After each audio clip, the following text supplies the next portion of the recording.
Golgotha, ton sang a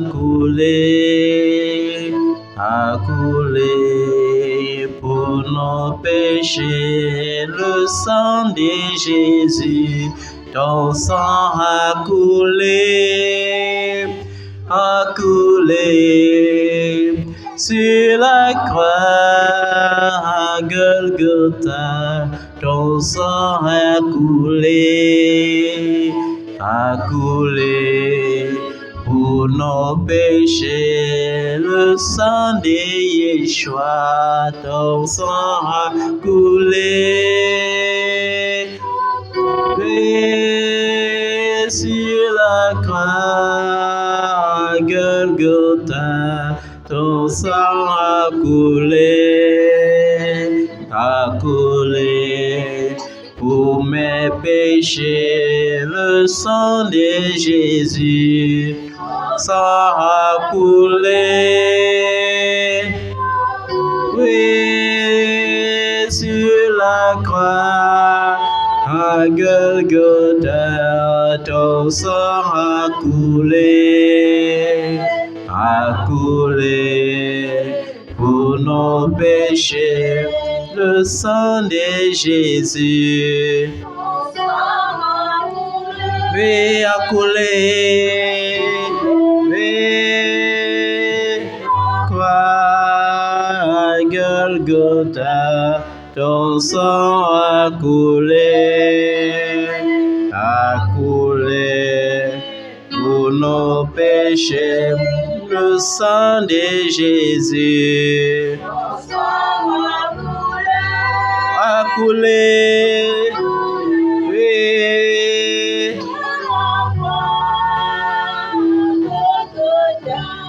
ton sang a coulé pour nos péchés. Le sang de Jésus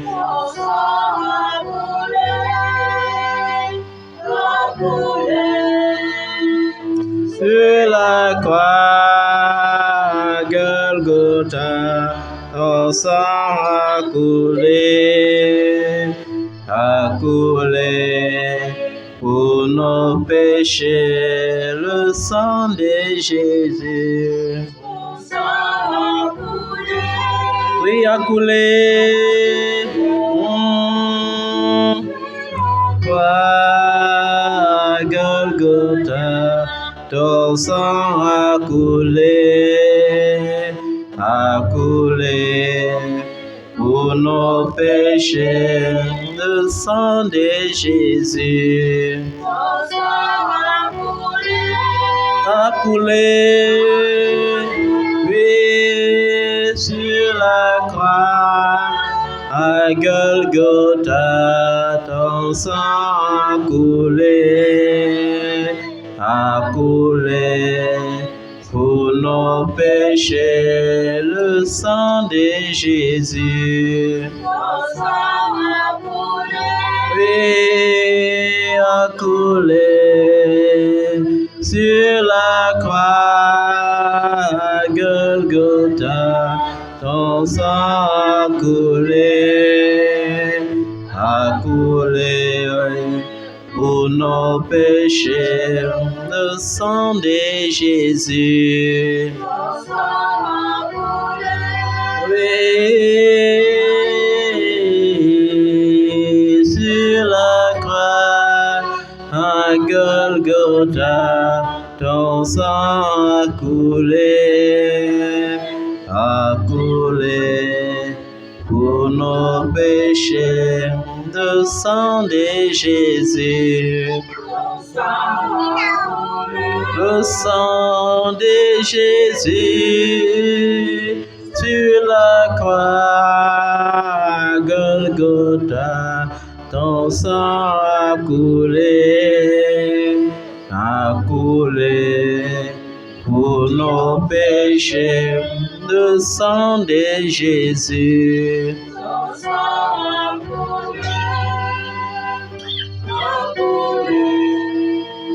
sur la croix, ton ton sang a coulé pour nos péchés, le sang de l'agneau. Oui, a coulé sur la croix à Golgotha, ton sang a coulé pour nos péchés, le sang de Jésus a coulé, oui, sur la croix à Golgotha, son sang a coulé pour nos péchés. Ton sang a coulé sur la croix à Golgotha. Ton sang a coulé pour nos péchés. Et lorsque l'ennemi se lèvera pour demander pourquoi tu réclames ton succès, pourquoi tu réclames ta victoire, pourquoi tu réclames ta santé, tu pourras lui répondre, c'est parce que Jésus s'est sacrifié pour moi à la croix. Et il est écrit, bien-aimé, dans le premier épître de Jean au chapitre 3, que nous avons connu l'amour en ce qu'il a donné sa vie pour nous. Nous aussi, nous devons donner notre vie pour les frères.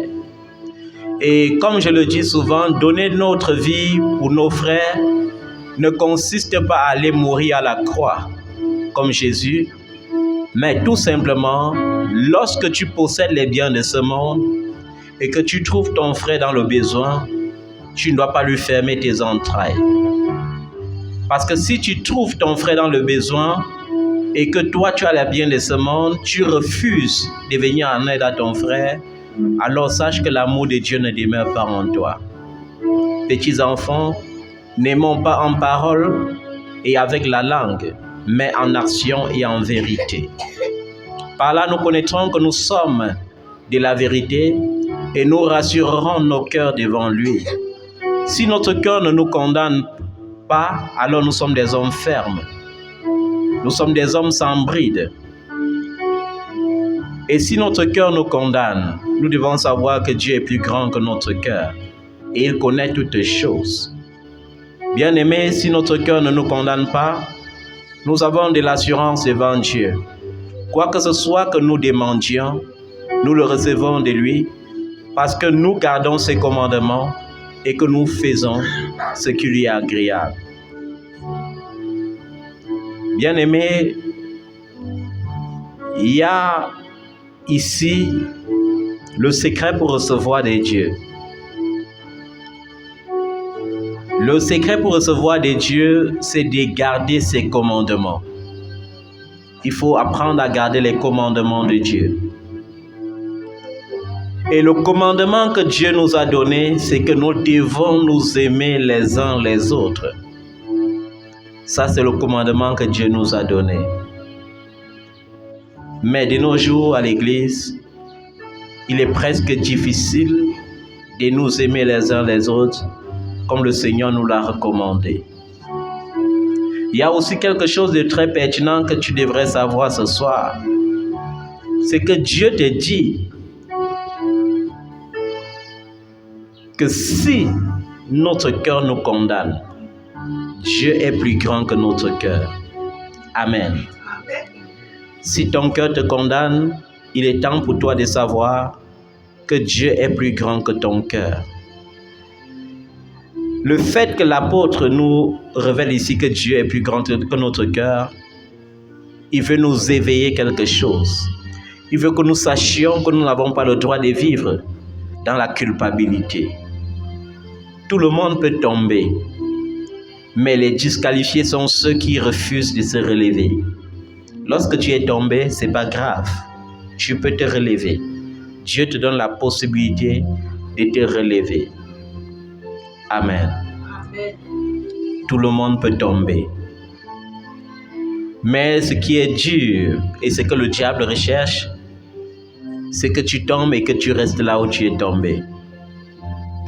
Quand Dieu te dit qu'il ne te souviendra plus de tes péchés,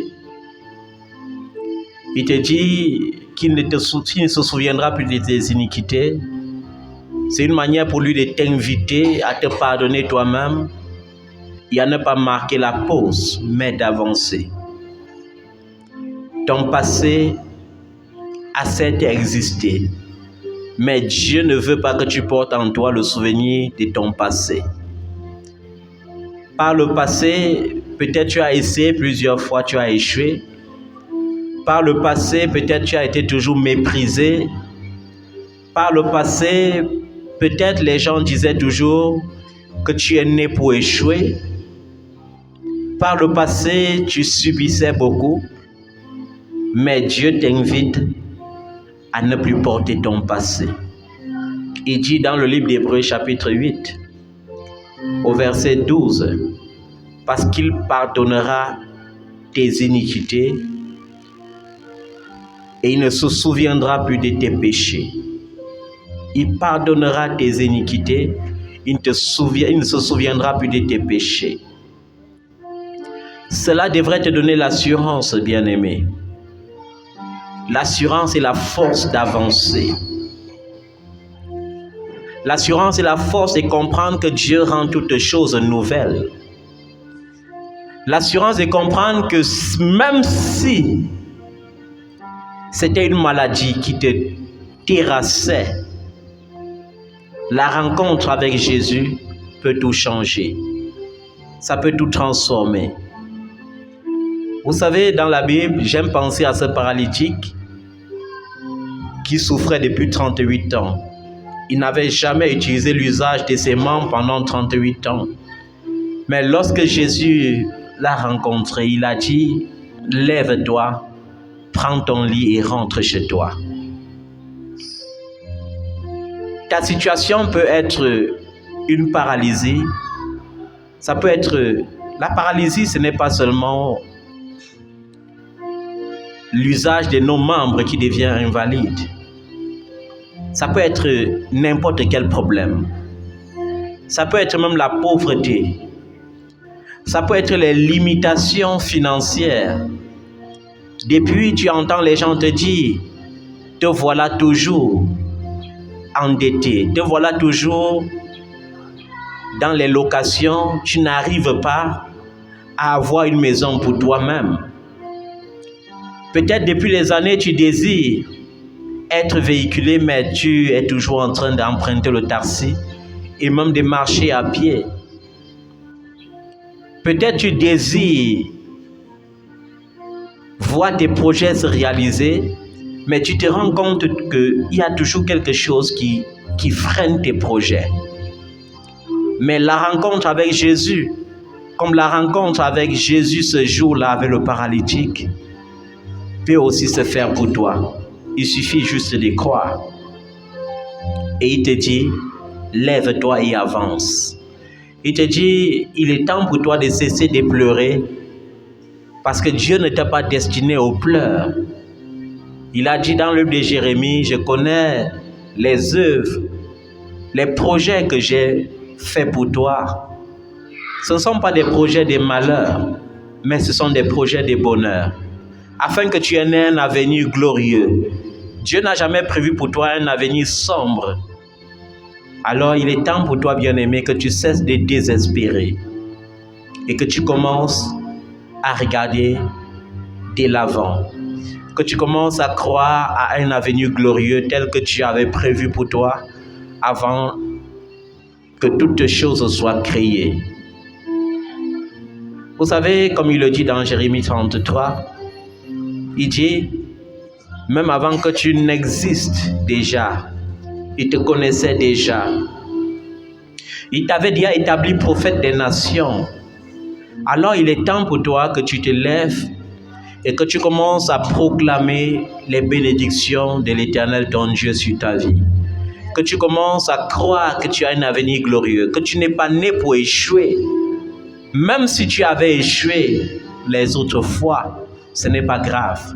Le plus important, c'est de croire que le but de Dieu pour ta vie ne consiste pas à te faire échouer. Le but de Dieu pour ta vie consiste dans la réussite et non dans l'échec.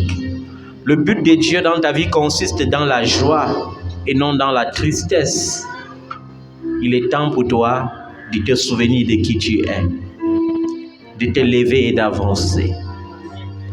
Il faut que tu avances. Le diable désire que tu t'arrêtes. Il désire que tu t'arrêtes et que tu commences à te lamenter. Il désire que tu t'arrêtes et que tu commences à croire que tout est fini pour toi. Il désire que tu t'arrêtes et que tu commences à dire « Je suis découragé ». Mais ce soir, le Seigneur t'encourage à avancer. Il te dit que ton passé n'est plus important. Il a pourvu pour toi un présent.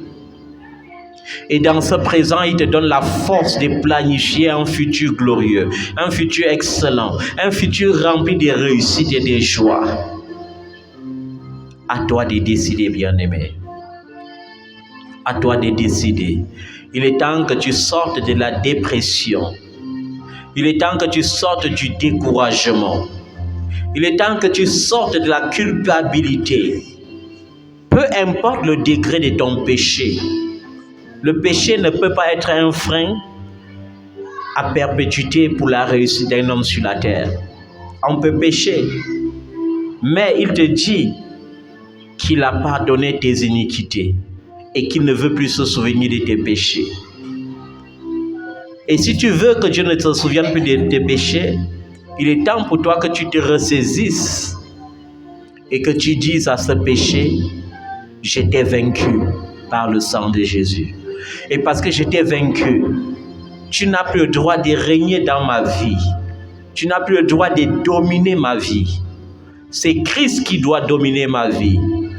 C'est le Saint-Esprit qui va régner en moi. C'est le Saint-Esprit qui va régner dans mes pensées.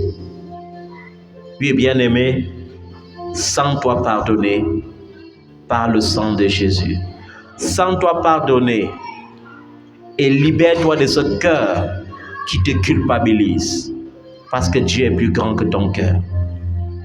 Dieu est plus grand que ce système de pensée que ton cœur injecte et te dit, tu ne réussiras pas.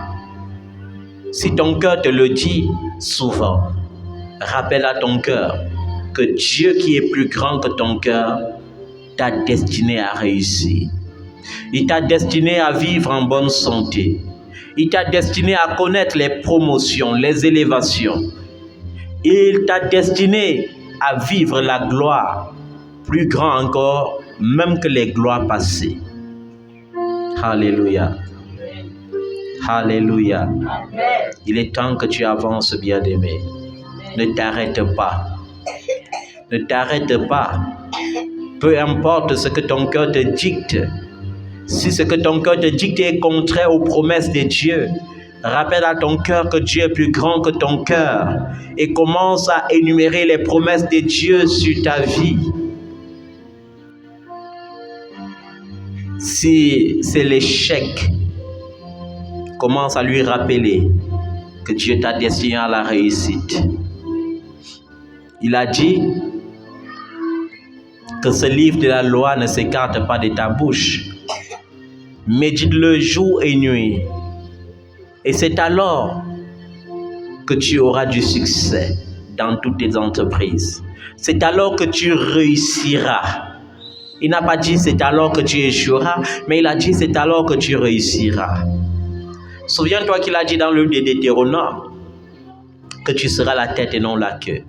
Oui, bien-aimé, il a mentionné en Deutéronome 28. Tu seras la tête et tu ne seras pas la queue. Tu seras le premier et tu ne seras pas le dernier. Alors, peu importe si dans toutes les réunions familiales tu es marginalisé, peu importe si la société décide de te marginaliser. Non, le Seigneur, lui, ne te marginalise pas. Au contraire, il te dit que tu seras la tête et non la queue. Il te dit que tu seras le premier et tu ne seras pas le dernier. Il te dit que tu prêteras à beaucoup de nations et tu n'emprunteras point. Il te dit que tu seras béni dans les villes, tout comme tu seras béni dans les campagnes. Ça veut dire que peu importe le lieu où tu habiteras, ton Dieu sera là pour te bénir. Ça veut dire que n'importe où tu iras, ou prendre refuge ou asile, n'importe quel lieu où tu choisiras comme lieu d'habitation, ton Dieu sera là pour veiller à ce que tu sois béni. Je vais vous dire, bien-aimés, quand la vie d'un homme est influencée par la bénédiction de l'Éternel, alors peu importe si son lieu d'habitation est le désert, dans son désert, il y aura toujours les sources d'eau abondantes, des sources d'eau agréables à boire. Dans son désert, il y aura toujours de la nourriture en abondance. C'est pourquoi Isaac, fils d'Abraham, connaissant qui était le Dieu de son père, au temps des famines à Canaan, même les gens du pays avaient déserté le pays pour aller chercher à manger ailleurs. Mais lui savait que le Dieu de son père est un Dieu qui peut nourrir même dans le désert. Et il est resté pourtant dans le pays de Canaan.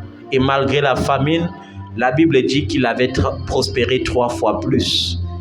C'est pourquoi je viens par la bouche qu'autorise le Dieu d'Abraham pour déclarer que même malgré la vie chère, les prix des denrées alimentaires qui augmentent dans le monde entier, ton Dieu pourvoira pour toi et tu seras toujours dans l'abondance au nom de Jésus-Christ.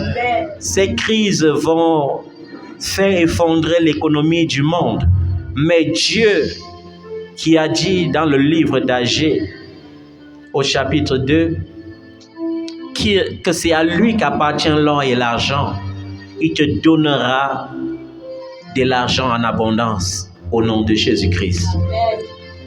Peu importe les complots des politiciens dans le but de créer plus de désespoir, ton Dieu te demande de ne pas désespérer. Peu importe les complots des politiciens dans le but de gérer les pandémies, il te dit dans le psaume 91 que tu n'as pas à craindre ni la peste qui frappe dans l'ombre, ni la contagion qui frappe en plein midi. Il te dit, tu n'as pas besoin de craindre cela. Le Dieu qui t'a protégé du Covid-19 est le Dieu qui te protégera devant toutes les pandémies qui séviront le monde. Il est ce Dieu qui n'échoue pas. Il est le vaccin par excellence. Oui, bien-aimé, le sang de Jésus-Christ est le vaccin par excellence. Et si tu es né de Dieu, il te dit que tu es une nouvelle créature, c'est-à-dire une créature refaçonnée par la main de Dieu. Une créature qui ne dépend plus seulement de la chair, mais qui vit aux dépens de l'Esprit de Dieu. Et lorsque tu vis aux dépens de l'Esprit de Dieu, ça veut dire que même ton sang, ton gène, ton ADN est modifié et reconfiguré selon la configuration divine. Le sang de Jésus-Christ est pour toi une source de vitamines, une source de bien-être, une source de vigueur, une source de vie. Alors ne crains plus les maladies. Ne crains plus les maladies. Parce que le Seigneur te donne de triompher de toutes ces choses. Il te donne de triompher de la maladie. Il te donne de triompher des échecs. Il te donne de triompher de la famine. Il te donne de triompher, peu importe les problèmes dans ce monde. Le sang de Jésus-Christ te donne de triompher. Il dit, dans le premier épître de Jean au chapitre 3, que si tu obéis à ses commandements, et si ton cœur ne te condamne pas, alors tu as l'assurance devant Dieu que quoi que tu lui demandes, il te donnera. Nous devons avoir de l'assurance. Comment Dieu donnera-t-il si tu n'as pas l'assurance déjà dans ton cœur? Il faut avoir l'assurance. Et cette assurance, c'est la garantie que je suis pas un enfant illégitime. Je suis un enfant qui appartient à l'Éternel, son fils d'adoption, son héritier, le co-héritier de Jésus-Christ. Et si je suis héritier, alors j'hérite des promesses de Dieu. Alors pourquoi devrais-je encore vivre dans la tristesse? Ta vie devrait être une vie d'adoration et non une vie d'inquiétude. Une vie d'adoration parce que les générations passées proclament encore la fidélité de Dieu. Nous avons vu ce qu'il a fait dans la vie d'Esther. Esther était juste une étrangère dans ce pays-là, un pays étranger. Elle était juste esclave, vendue. Mais Dieu avait fait d'elle la reine de ce royaume dans lequel elle était étrangère. Ça veut dire que Dieu est capable de faire tout, partout. Il est capable, quoi que tu sois africain, de te faire régner même en Asie. Il est capable, quoi que tu sois africain, Dieu ne tient pas compte de tes origines terrestres. Il tient compte de la genèse de la création. Du fait que c'est lui qui a créé toutes les nations du monde. Du fait que c'est lui qui tient tous les continents en main. Quoi que tu sois africain, il peut te faire régner en Amérique, il peut te faire régner en Europe. Il peut t'établir comme prince n'importe où tu iras. Il est le Dieu qui ne change pas. Joseph était un hébreu. Mais l'hébreu Joseph était devenu la figure, l'une des principales figures en Égypte. Et la Bible dit qu'on n'avait plus besoin d'aller consulter le pharaon. Tout le monde se soumettait à la principauté de Joseph. Il est ce Dieu qui ne change pas. Peut-être que dans ta famille, les gens refusent de t'aider, ou bien de te valoriser, ou de reconnaître la valeur réelle que Dieu t'a donnée. Ce n'est pas grave. Les récits bibliques existent pour que nous comprenions qu'avant que nous ne vivions une situation, quelqu'un l'a vécu avant nous. Comme David. David n'était pas très apprécié de ses frères. Non. L'avenir de Joseph selon sa famille, de David selon sa famille, c'était de garder le troupeau familial dans la brousse et de venir de temps en temps à la maison fêter. Seulement quand il y a fête à la maison, et parfois quand c'était même des fêtes qui impliquaient déjà un grand nombre d'étrangers, on voulait qu'ils restent en brousse. Mais selon le plan de Dieu, David était destiné à être roi d'Israël. Et le Dieu qui dit qu'il fait sortir le pauvre et l'indigent du fumier pour le faire asseoir à la table avec les grands, au temps marqué, il avait enlevé David. David ne savait même pas qu'il partait pour être introduit dans la royauté. Il partait juste donner, selon l'ordre de son papa, un peu de nourriture à ses frères, qui étaient les soldats privilégiés du royaume. Mais ce même jour, il est allé, il a terrassé le géant. Il a renversé un géant qui menaçait toute une nation. Et comment toi tu peux trembler devant le géant qui menace juste ta famille? Alors que David a terrassé un géant qui ne menaçait pas seulement une famille, mais toutes les familles d'Israël. Il a terrassé ce géant. Et aujourd'hui, quel est ce géant qui se dresse devant toi? Tu as juste besoin de faire comme David, de t'appuyer sur le Dieu que tu sers. Peu importe la vigueur de ce géant, peu importe sa taille. Goliath était géant, il était robuste, il avait la lance, il avait le javelot. Mais David a dit avec fermeté, tu viens contre moi avec ta lance et ton javelot, mais je viens contre toi avec le nom de l'Éternel des armées. L'Éternel, le général de l'armée d'Israël, le Dieu redoutable qui n'échoue pas. C'est la même chose que Dieu attend de toi. Tu as juste besoin de te lever et te dire à ce géant, peu importe qui tu es, peu importe ta puissance, ce géant peut être des défis à relever.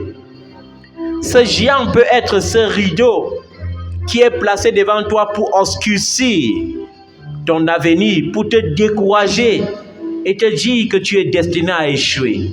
Ce géant peut être cela. Mais tu dois te lever comme David. Amen. Tu vas te lever comme David et tu dois dire au nom de Jésus, toi géant, peu importe qui tu es aujourd'hui, tu dois fléchir genoux et je dois avancer.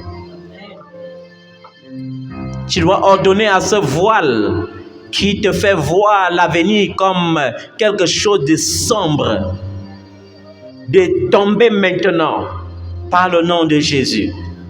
Tu dois te rire de l'avenir. Lorsque tu penses à l'avenir, tu dois rire, tu dois être fier, tu dois être sûr. Parce que Dieu t'a destiné à un avenir glorieux. Il t'a destiné à un avenir glorieux. Alors sors de ta culpabilité. Sors de tes réflexions. Ne pense plus aux événements passés. Ne pense plus à quoi? Aux événements passés. Dieu a dit qu'il est en train de préparer quelque chose. Le Dieu qui travaille pour toi dans le secret a dit qu'il est en train de préparer quelque chose de glorieux. Et cette chose glorieuse est sur le point d'arriver. C'est pourquoi il t'annonce cela à l'avance, pour que cela ne te surprenne plus. Sors de tes réflexions, bien-aimé. Sors de tes réflexions. Tu n'as pas le droit de t'arrêter. Tu n'as pas le droit de t'inquiéter. Dieu te demande d'avancer. Lève-toi et avance. Avance. Crois en cet avenir glorieux. Amen. Par le passé, tu as connu plein de déceptions. C'est pas grave. Par le passé, tu as essayé, tu n'as pas pu, ce n'est pas grave. Ce n'est pas grave. Ne donne pas le plaisir au vieil homme de gagner ta vie. Ne rentre pas dans l'ancienne condition. Quand tu vivais sans Christ, quand tu étais sans Christ, tu étais esclave, tu étais vendu au péché. Les gens venaient te tromper avec un bout de pain. Nous devons avoir l'attitude de Joseph. Et non seulement l'attitude de Joseph, mais également l'attitude de Jésus. Amen. C'est parce que les gens n'ont pas l'attitude de Joseph et de Jésus qui se laissent gagner. Parce qu'on l'a vu, même avec les serviteurs et les servants de Dieu. Comment tu peux, par mendicité, dire à un homme, Dieu m'a dit de te dire de me donner 1 million. Alors que Dieu voulait mettre le désir dans le cœur de cet homme ou de cette femme de te donner le milliard. Mais par empressement, par cupidité, tu dis que Dieu a dit qu'on te donne juste 1 million. C'est pourquoi c'est un danger de prier pour les gens en attendant le salaire. Dieu ne t'a pas dit d'attendre le salaire. Il a dit l'ouvrier mérite son salaire. Il n'a pas dit l'ouvrier doit réclamer son salaire, mais il a dit plutôt l'ouvrier mérite son salaire. Mais aujourd'hui, c'est quoi le but, c'est quoi le projet quand nous faisons des conventions? Nous avons vu les grands évangélistes internationaux comme Daniel Kolenda. Comment il vient, il remplit toute une foule dans un stade. Il guérit les gens au nom de Jésus, mais il ne prend pas les semences et les offrandes. Mais aujourd'hui, on t'impose les mains, tu vas sceller par l'offrande. C'est la mendicité. Tu es un homme, Dieu t'a donné les talents, mais parce que tu es pressé, tu pars te livrer à l'homosexualité pour avoir un poste. Tu pars coucher avec une grande dame parce que tu veux qu'on te donne un poste quelque part. C'est parce que tu n'as pas compris le principe. Joseph était tenté. Non seulement il dirigeait tous les biens de Potiphar, mais la femme de Potiphar lui a dit « couche avec moi ». Peut-être Joseph pouvait penser comme certains pensent aujourd'hui. Il faut que je couche avec elle. Ensuite, nous on doit empoisonner son mari et on va prendre tous les biens. Mais Joseph savait que le Dieu des Hébreux lui avait montré un rêve plus grand. Parfois, nous ne vivons pas la grandeur de nos rêves parce que nous nous accrochons par empressement aux petits rêves. Nous nous souillons et nous empêchons aux grands rêves de se réaliser. Joseph s'est ressaisi, il a dit non. Et nous savons tous la suite de l'histoire. Parce qu'il a dit non, la femme lui a calomnié. Comme les gens peuvent monter des coups contre toi lorsque tu dis non et que tu décides de vivre dans la vérité. Les gens peuvent comploter contre toi. Joseph avait dit non à la femme de Potiphar. La femme de Potiphar a menti et elle a dit « Joseph m'a violée » parce qu'elle savait qu'on allait tuer Joseph. Mais plutôt que de tuer Joseph, on l'a conduit dans la prison. Il y avait beaucoup de prisons en Égypte. Mais au lieu de mettre Joseph dans la prison des étrangers, on l'a mis là où Pharaon enferme ses propres prisonniers. Parce que c'était un canal pour arriver au sommet. La difficulté que tu traverses maintenant peut être le canal de Dieu pour te conduire au sommet. Tu vis dans un pays étranger, tu désires avoir ne serait-ce que tes papiers pour être en règle. Mais tu te rends compte que malgré que la loi veut être en ta faveur, les hommes veulent détourner la loi pour te défavoriser. Non, Dieu se glorifie dans chaque situation que tu traverses.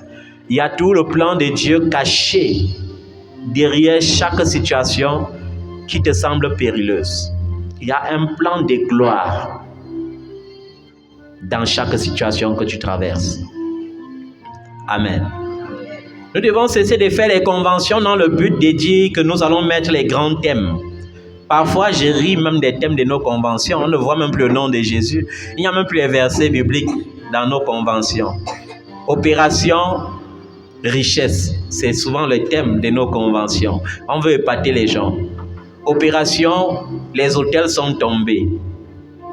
Opération, je suis millionnaire dans ma saison.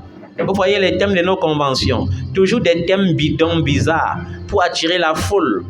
Et quand on attire la foule, ce n'est même pas pour les présenter Jésus qui a le pouvoir de donner cette bénédiction. C'est juste pour les dire s'aimer, s'aimer. Vous voyez, nous sommes devenus comme des mendiants. Mais il est temps que tu comprennes la mentalité que Joseph avait. C'est la même mentalité que Jésus a eue. Jésus, la troisième tentation, le diable est venu lui présenter toutes les villes du monde et leur gloire. Il a dit, prosterne-toi, tu m'adores et je vais te donner tout cela. Jésus a dit non, tu as tout faux. Il est écrit que je dois adorer le Seigneur mon Dieu, lui seul. C'est pourquoi la gloire de Jésus est immense. Si Joseph avait couché avec la femme de Potiphar, c'était fini, il avait tué sa destinée. Mais il a résisté. C'est pourquoi Dieu l'a établi gouverneur de toute l'Égypte. Dieu veut t'établir, mais il veut te trouver digne. Est-ce que tu es capable de résister à la tentation? Comment tu peux... Parfois, nous sommes pressés de prendre un seul jus. Amen. Alors que Dieu veut nous donner toute une brasserie de jus. Il est temps que cette mentalité change. Joseph a refusé le petit plat qui lui était tendu. Il a pris tout le paquet que Dieu avait prévu pour lui. Jésus a refusé la gloire du monde et Dieu lui a donné la gloire du ciel et du monde à la fois. Est-ce que tu résistes?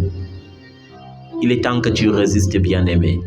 Même si tu étais tombé, ce n'est pas grave. Lève-toi. Il est temps que tu te relèves. Les promesses de Dieu s'accomplissent toujours. Dieu n'est pas en retard. C'est notre cœur qui est souvent en retard. Notre cœur refuse de prendre les habitudes de Dieu. Notre cœur refuse parfois de se cultiver vite dans l'humilité. Or, c'est l'humilité qui précède la gloire. Alléluia. Il est temps que tu résistes à ces choses. Amen. le temps que tu résistes à ces choses. Alléluia. Ne fixe plus ton salaire devant les hommes. Tourne-toi vers le Dieu qui a dit que l'ouvrier mérite son salaire. Et lorsque ton salaire vient de Dieu, waouh, c'est extraordinaire. Je vais vous dire une chose. Nous sommes avant tout les ambassadeurs de Dieu. Nous sommes avant tous les ministres de Dieu. Alléluia. Et de la même manière que les hommes fonctionnent, les lois des hommes fonctionnent en fonction de la loi de Dieu. C'est pourquoi Dieu dit que nous devons obéir aux autorités établies au milieu des hommes qui n'est pas contre la parole de Dieu. Amen. Ça veut dire que je dois obéir à tout ce qui est bien. Si on ne peut pas, par exemple, obéir à une loi qui me demande de devenir homosexuel. Non. Mais il y a les lois où on te dit qu'il faut craindre le magistrat parce que ce sont des gens que Dieu a mandatés pour punir le malfaiteur. Alléluia. Vous voyez, dans la loi des hommes, quand tu commences un travail, comme fonctionnaire par exemple, au début, ça peut sembler difficile parce que tu as à peine juste l'argent pour payer le taxi. Mais un jour, peut-être une année après ou 2 années après, il y a ce que l'État te donne qu'on appelle le rappel. Waouh! Et le rappel vient souvent buster le compte bancaire des fonctionnaires. C'est la même chose. Peut-être tu es serviteur depuis 1 an, 5 ans, 10 ans, 15 ans. Tu te rends compte que tu es toujours en location. Tu te rends compte que tu as tout le moins de chrétiens possible. Ce n'est pas grave. Reste authentique. Reste obéissant, soumis à Dieu. Le temps de ton rappel est en train d'arriver. Quand Dieu va te donner le rappel, tu vas voir que le salaire qui vient de Dieu n'est pas comme le salaire des hommes. Dieu ne donne pas avec la mesure des hommes. Les hommes trichent dans leur salaire, mais Dieu ne triche pas quand il veut te donner le rappel. C'est pour ça que tu as vu certains serviteurs qui étaient là, ils croupissaient, ils avaient à peine les frais de taxi, ils marchaient à pied. Mais aujourd'hui, ils sont escortés. Aujourd'hui, ils choisissent des marques de voitures modestes juste parce qu'ils veulent la modestie. Aujourd'hui, ils construisent des duplex et ça ne diminue rien dans leur argent. Parce que Dieu a donné le rappel. On ne dit pas ce genre de rappel que nous inventons en fabriquant des choses pour vendre au peuple de Dieu. Non, non, cela ne vient pas de Dieu. Le salaire là ne vient pas de Dieu. On te parle de la bénédiction qui vient du Seigneur. Amen. Vous voyez, il y a certains serviteurs qui ne peuvent pas marcher librement en public. Parce qu'il est conscient qu'il peut croiser quelqu'un qui l'avait trompé quelque part. Et vous savez, un homme qui a été abusé et qui est violent, il ne veut pas savoir si tu es homme de Dieu. Hein. Il va bondir sur toi, il va te cogner. C'est pour ça qu'ils sont obligés de marcher, même s'ils inventent quoi. Ils sont obligés de marcher avec la police. Ils sont obligés de marcher avec les gendarmes. Vous avez vu un homme qui a proclamé, je ne sais pas si c'est au Togo ou c'est en Malawi, qu'il est Jésus déjà venu sur la terre. Et les hommes ont dit que non, ce n'est pas grave. Comme tu es Jésus et tu nous dis que tu as aussi 12 disciples, comme Jésus avait 12, il n'y a pas de problème. Mais la Pâque qui approche là, le jour de la Pâque, nous on va aussi te crucifier. Il était obligé de courir, aller à la gendarmerie, faire une main courante pour demander la protection. Mais qui est ce Jésus qui demande la protection? Nous devons faire attention, bien-aimés. On ne peut pas obéir si on n'a pas la connaissance. Pour obéir, il faut connaître ce à quoi on obéit. Et pour obéir, il faut méditer la parole de Dieu, nuit et jour. Alléluia. Il faut méditer. Dans la méditation, il y a les clés. Quand il a dit à Josué, médite jour et nuit, il a dit la conséquence, c'est que tu auras du succès. Pas dans ton entreprise, mais dans toutes tes entreprises. Il y a la réussite dans la méditation. On n'a pas dit dans le jeûne. On n'a pas dit dans les excès de prière. On n'a pas dit dans la louange. On n'a pas dit non. On a dit dans la méditation. Médite ce livre jour et nuit, le livre des vies. La parole de Dieu, c'est la vie. Dans la vie, il y a la lumière. Dis-moi, qui peut être dans la lumière et être encore menacé par les ténèbres? Quand on dit que tu es dans la lumière, ça veut dire que tu brilles. Quand tu marches en route, un ministre d'État te voit, il veut être ton ami. Il ne te connaît pas, mais il veut immédiatement être ton ami parce que tu as la lumière en toi. Amen. Tu passes devant le président de la République.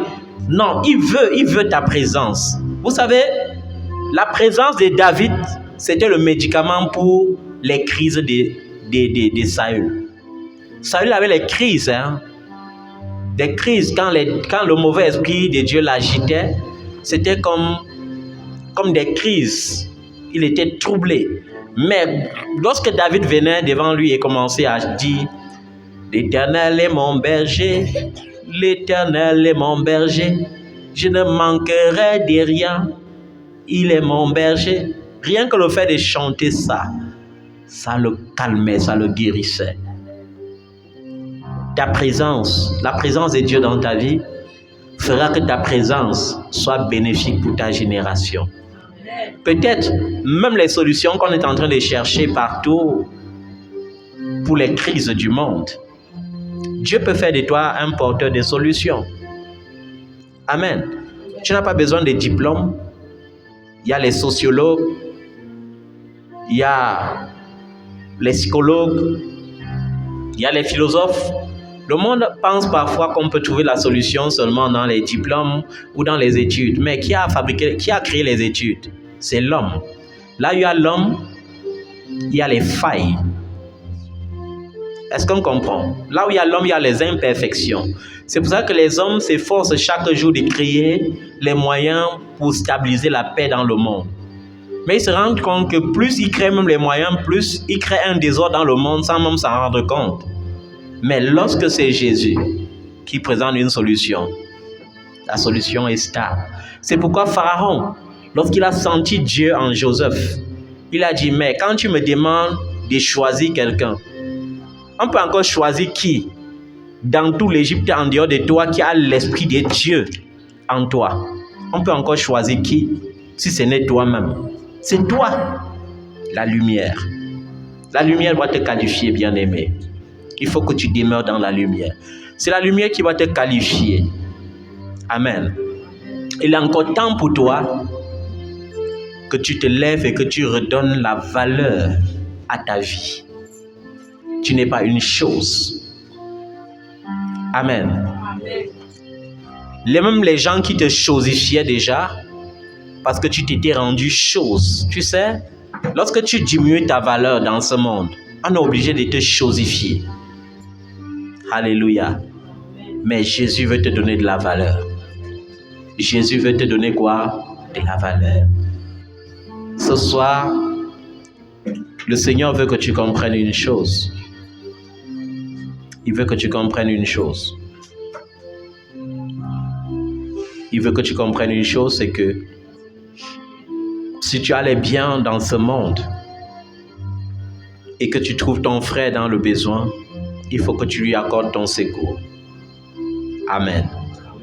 Parce qu'en faisant ainsi, tu appelleras encore la grâce de Dieu sur ta vie. Tu appelleras encore plus de bénédictions sur ta vie. Alléluia. Dieu ne veut pas que tu aies la haine dans ton cœur, mais il veut que tu aies l'amour. Et il te dit que l'amour consiste à comprendre que si Jésus a donné ta vie pour toi, tu dois être aussi capable de donner ta vie pour tes frères. Et je précise bien, donner ta vie pour les autres ne consiste pas à aller à la croix comme Jésus est parti, mais ça consiste à utiliser les bénédictions que Dieu te donne pour bénir aussi les autres. Alléluia. Amen. Et il te dit que tu vas être rassuré dans ton cœur. Et il te rappelle que si ton cœur te condamne, Dieu est plus grand que ton cœur. Et Dieu connaît tous les secrets de ton cœur. Mais il te dit au verset 21 du premier épître des Jean, le chapitre 3 au verset 21, il te dit que si ton cœur ne te condamne pas, alors tu as de l'assurance devant Dieu. C'est pourquoi il faut qu'à partir d'aujourd'hui, tu apprennes à vaincre la culpabilité. Il faut que tu apprennes à oublier le passé. Vous savez, lorsque quelqu'un est habité par le passé, dans les choix, il ne peut faire que les mauvais choix. Pourquoi? Parce qu'il va se souvenir qu'un jour, il avait mal choisi et ça avait mal tourné. Alléluia. Il ne peut pas faire des projets parce qu'il va dire, j'avais essayé telle chose, j'avais échoué. Quand le cœur te condamne, au lieu d'avoir la mentalité des vainqueurs, tu commences à avoir la mentalité de l'échec.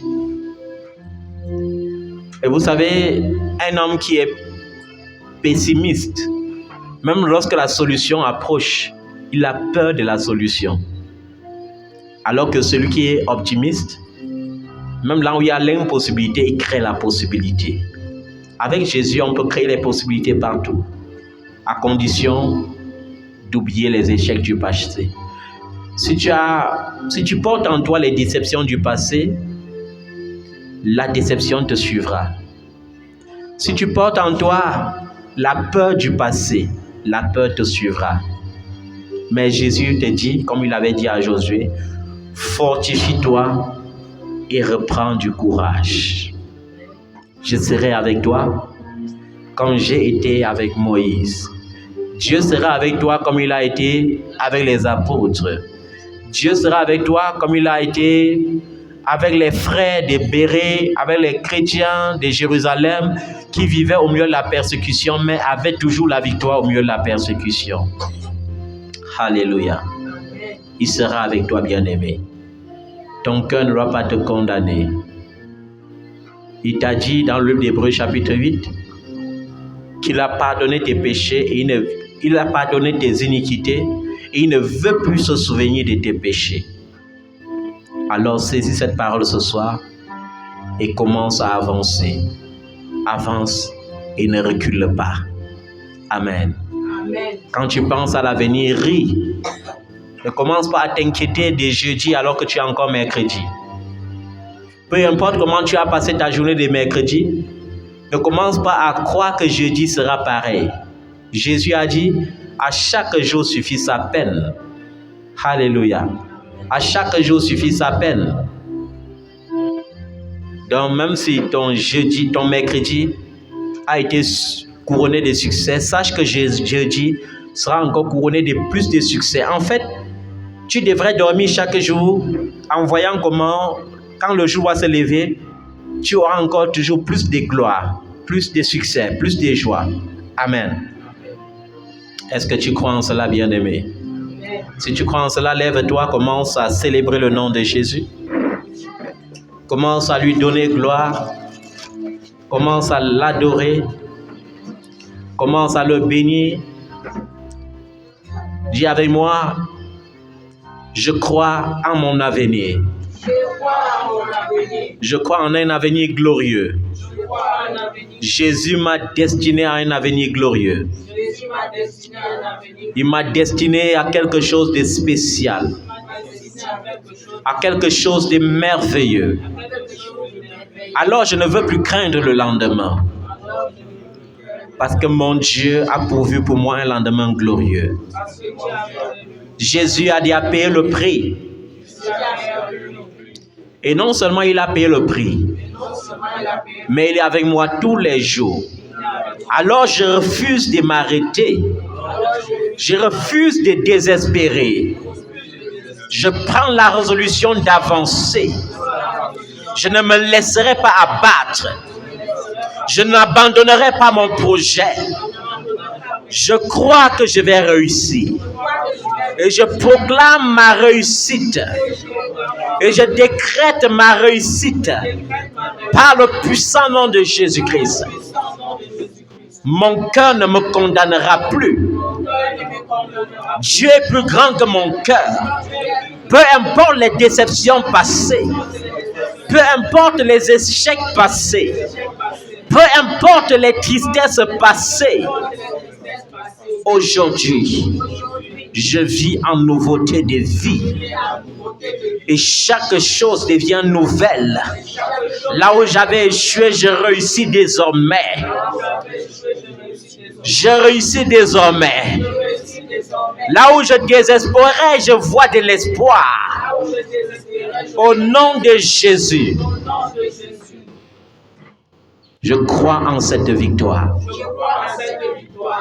Je célèbre cette victoire. Je ris de l'avenir. Au nom de Jésus. Le Dieu qui travaille dans le secret pour moi a déjà préparé une gloire nouvelle. Il a préparé quelque chose de spécial. Quelque chose de glorieux. Et cette chose doit arriver dans ma vie. Au nom de Jésus. Je prends autorité contre les complots, contre ma vie. Il a dit dans sa parole que toute langue qui s'élèvera en justice contre moi sera condamnée. Alors je déclare que tout complot contre mon avenir, contre ma réussite, contre ma joie est nul et sans effet. Je terrasse le géant. Je terrasse le géant par le nom de Jésus. Tout géant qui bloquait ma bénédiction est terrassé maintenant au nom de Jésus. Tout voile qui empêchait que j'avance est consumé dès ce soir. Au nom de Jésus.